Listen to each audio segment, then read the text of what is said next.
உறவுக்கார பெண்ணை பாலியல் வன்கொடுமைக்கு உள்ளாக்கி அதை வீடியோவாகவும் போட்டோவாகவும் எடுத்து வைத்து மிரட்டி லட்சக்கணக்கில் பணமும் நகையும் பறித்திருக்கிறார்கள் அத்தை மற்றும் உறவுக்காரர்கள்.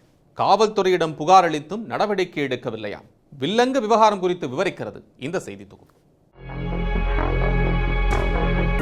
பெண்ணை பலவந்தப்படுத்தி ஆபாச வீடியோ எடுத்து அதனை வைத்து மிரட்டியதாக குற்றச்சாட்டுக்கு ஆளாகி இருக்கிறார்கள் இவர்கள். இப்படியெல்லாமா நடக்கும் என்று எண்ணும் வகையில் விபரீதங்களை சந்தித்து வேதனையில் பாடி வருகிறார் மதுரை மாவட்டம் நாட்டார்மங்கலத்தைச் சேர்ந்த அழகு கணேஷின் மனைவி ரோஜா. கடந்த 10 ஆண்டுகளுக்கு முன்பு அழகு கணேஷ் ரோஜா திருமணம் நடந்து ஒரு மகன் 2 மகள்கள் உள்ளனர். இந்த தம்பதி சொந்தமாக மளிகை கடை வைத்து நடத்தி வருகின்றனர். நிம்மதியாக போய்க் கொண்டிருந்த ரோஜாவின் வாழ்வில் அவரது சொந்த அத்தையான தவத்தின் வடிவில் புயல் வீசத் தொடங்கி இருக்கிறது. கடந்த மார்ச் 16ஆம் தேதி ரோஜாவை அவரது அத்தை தவம் உறவினர்களான சரிதா, பிரியா ஆகியோர் சிவகங்கை மாவட்டம் திருப்புவனத்தில் உள்ள மாரியம்மன் கோவிலுக்கு அழைத்துச் சென்றுள்ளனர். அவர்களுடன் பாக்யராஜ், முத்துராஜா ஆகியோரும் சென்றுள்ளனர். அருகில் ஒரு சாமியாடி இருப்பதாகவும் அவரை போய் சந்தித்து வரலாம் என்றும் கூறி ரோஜாவை அத்தை தவம் அழைத்துச் சென்றிருக்கிறார். அங்கு ஒரு வீட்டில் இருந்த சதீஷ் என்பவர் ரோஜாவிடம் நேரம் சரியில்லை என்றும் ஆடைகளை களைந்து பூஜை செய்ய வேண்டும் என்றும் கூறியிருக்கிறார். ஆனால் அதற்கு ரோஜா ஒப்புக்கொள்ளாத நிலையில் அத்தை தவமும் சதீஷும் சேர்ந்து ரோஜாவின் ஆடைகளை கழட்டியதோடு சதீஷ் ரோஜாவை பாலியல் வன்கொடுமை செய்ய அத்தை தவம் அதனை புகைப்படம் மற்றும் வீடியோ எடுத்ததாக கூறப்படுகிறது. அவன் சாமியார் மாதிரியே இல்லை. அவன் பேர் சதீஷ்குமார்.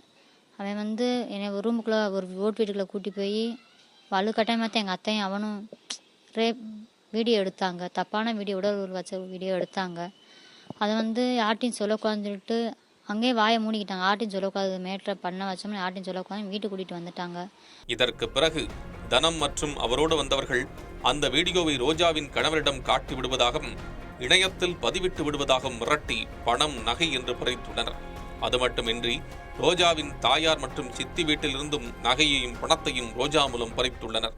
வீடியோ வச்சு இன்னொரு காசு பணம் என்கிட்ட கேட்டாங்க. நான் கொஞ்சமாக காசு இல்லை, பணம் இல்லைன்னு சொன்னேன். போய் உங்கள் அம்மா வீட்டில் இருக்க நகையை எடு அப்படின்னு சொன்னாங்க.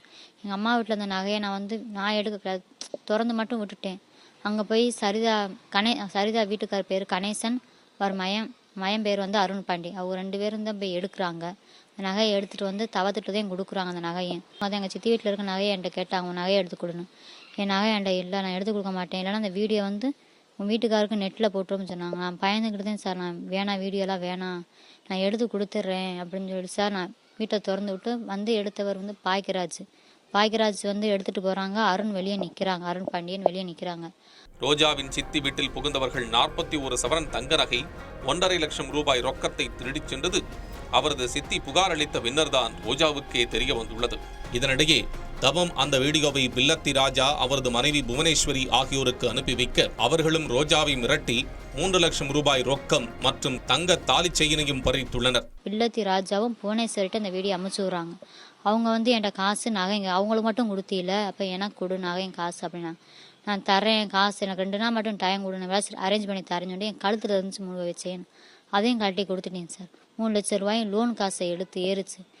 நான் நிறையா லோனில் சேர்ந்துருக்கேன், எல்லா காசும் எடுக்க மாட்டேன், உடனே நான் எல்லாமே அக்கௌண்ட்டில் தான் போட்டிருந்தேன். அந்த காசு கேட்டனால அந்த காசையும் எடுத்து கொடுத்துட்டேன். அப்புறம் தான் அந்த வீடியோ அவன் அழிக்கலை.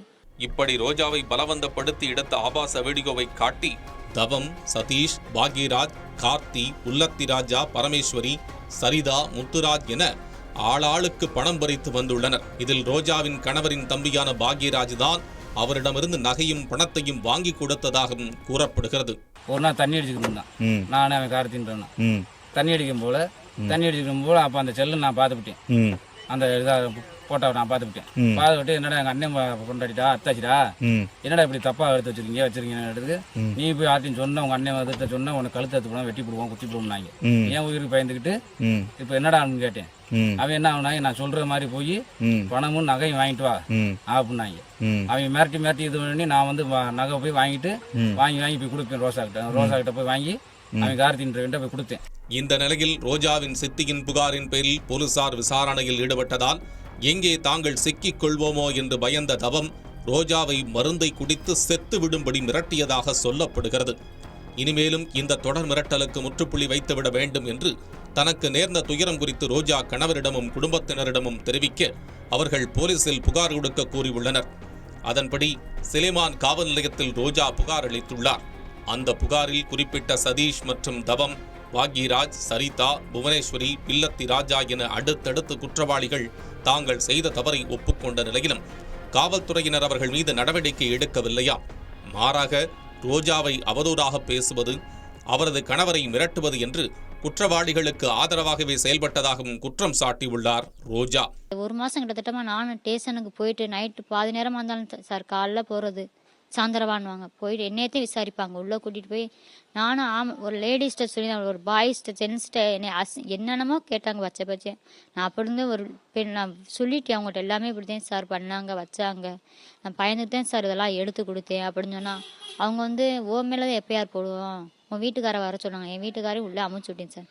என் வீட்டுக்கார்ட்டையும் மரியாதை என்னென்னமோ அசிங்கமாக பேசினாங்க வச்சாங்க. என் வீட்டுக்காரர் வந்து மனசு தாங்கியமாக மருந்து குடிக்கிறதுத்தையும் போனார்.